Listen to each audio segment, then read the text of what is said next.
Hi everyone. Hazel says hi. I just got out of a reading and there was a interesting point that came up that I wanted to share. I feel prompted to share, and I might do some of these little, I don't know, thought videos on occasion. I always feel funny doing anything because then I'm afraid it's going to set up some sort of expectation that I'm always going to do it. So just saying it might happen, may not. But anyway, there's this concept of that is related to both spiritual experience or of channeling or blending energy. And also I wanted to talk about how it's also seen in the context of parts work, which is what my coaching work is based in.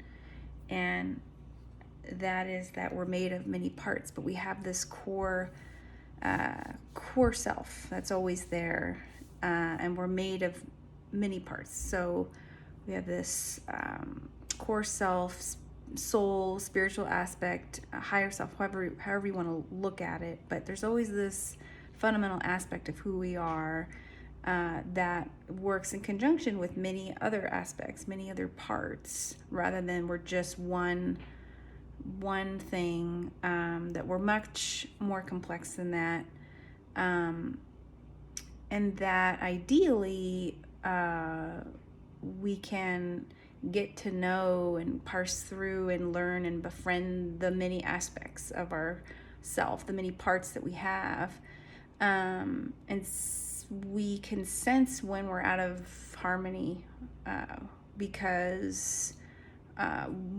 it's usually when one of those parts becomes so loud that we become blended with it. And an example of a part that might do that might be like the inner critic, or it might be the perfectionist part, it might be an angry part, an irritable part, a tired part, and there's different roles. Most of our parts that come up that we're more conscious of are kind of protector roles. They have a job. There's a reason why the perfectionist comes in. It's, for example, it's usually to help us pay attention to what we want to be doing or need to be doing, or what we think we need to be doing at a certain rate or pace or quality. But sometimes that can take over to the extent where we can't hear other aspects, other parts of us, and become so loud, and it can create a lot of discomfort. And that part sometimes means to do that in order to get our attention, but it doesn't really mean to cause us suffering as much as it can be torturous to have that so strong. But if we can bring consciousness to it, we can almost bring some space between you, the core self, and it, which is another part of yourself, to get some space where you can see it.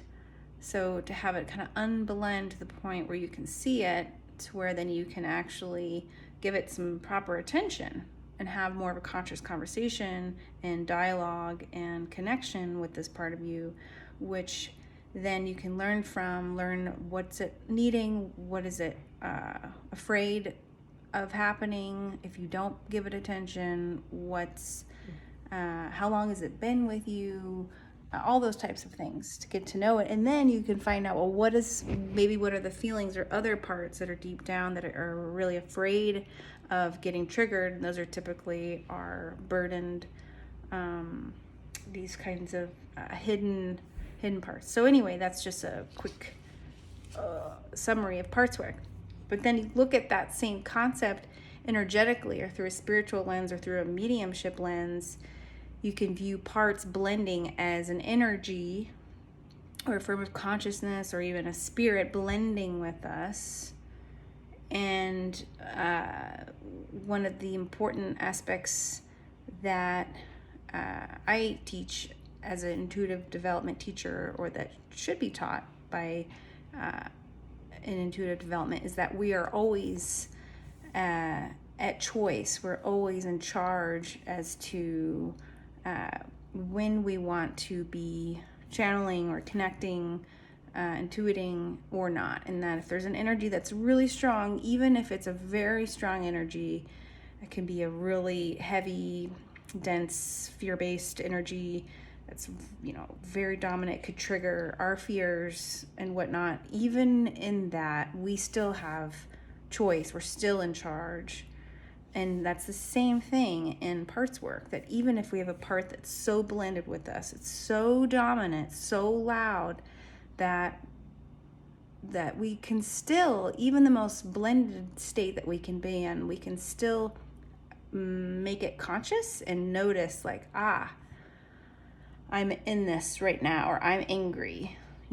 Even just sensing that or noticing that, making it conscious, there's always the observer. There's always that person, that core self that's there, even while we're in the thick of an emotion or part, an energy, however you want to look at it. We're always at choice. We're always in charge. And the trick is, especially in the case of severe anxiety, severe depression, things like that, that the most important thing is to always have faith in our connection to ourselves, even while blended, even while in the heat of the moment of an anxiety attack, for an example. When we are in it, and if we can just acknowledge that, we're in it, that's enough to create that consciousness and that space to then remind ourselves that we are in charge, we are at choice. And not to say that that severe anxiety, severe depression aren't serious mental health issues that can really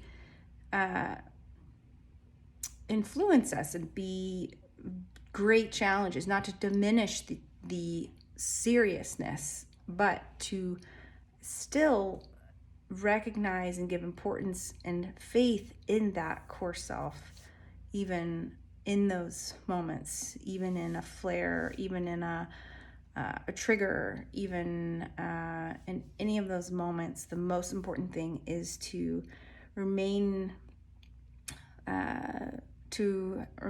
faithful, or to remain connected to that core self. And I firmly believe that is extremely important, because that is our natural state, is to always, no matter what, to come back to the self. That with time, emotions will shift and change. We will not stay in that state forever.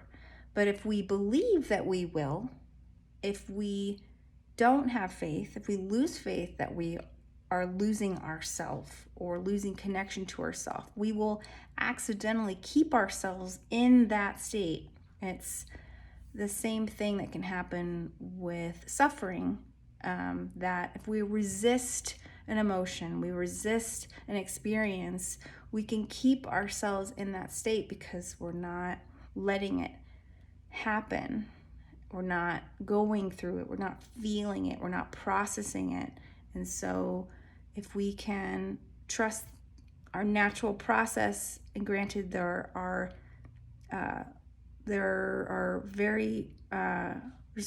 obviously a lot of resources that are very necessary in times to have that outside support, to have that expertise or connection to help you through those moments. I'm not saying that every situation that we should be or could be even doing them by ourselves, but in the case of extreme, or not extreme, but just trauma work, for example, is that it's very important to have others to help you through that if you're going to do that type of work. But other circumstances, most circumstances with feelings and processing, that it's so important to allow that natural process to happen and to develop the capacity to do that, to develop the support, the skill set within yourself.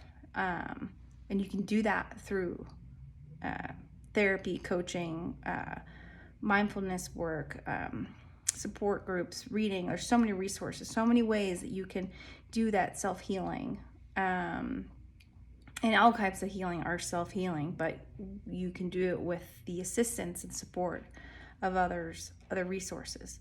And so the most important thing is to really trust, no matter what, and have continued faith that that core self is there, even if it feels like you've lost touch, or that strong spiritual aspect of you is still there, even if you feel an energy so strong, you feel an energy so dominant that it triggers a fear, it brings up worry or questioning. That's okay too, but even then, to trust the natural process that it will shift, it will pass, that the law of impermanence is real, that things don't stay the same. But if we resist, if we contract, if we control, all those types of mechanisms that we try to do will actually keep us there. So I just wanted to kind of offer that perspective from a couple different angles, that sense that I know for me has been pivotal in moments of deep anxiety or anxiety attacks, that to remain faithful and connected to myself, even in the height of an anxiety attack, that I'm gonna be okay. This feels awful right now, but somehow, I don't know how, some way, sometimes I will get through this, and that I'm not losing myself, and that actually I believe is never truly possible unless we believe it's possible. So I hope that's helpful, and lots of love to you all, and we'll see what comes up next.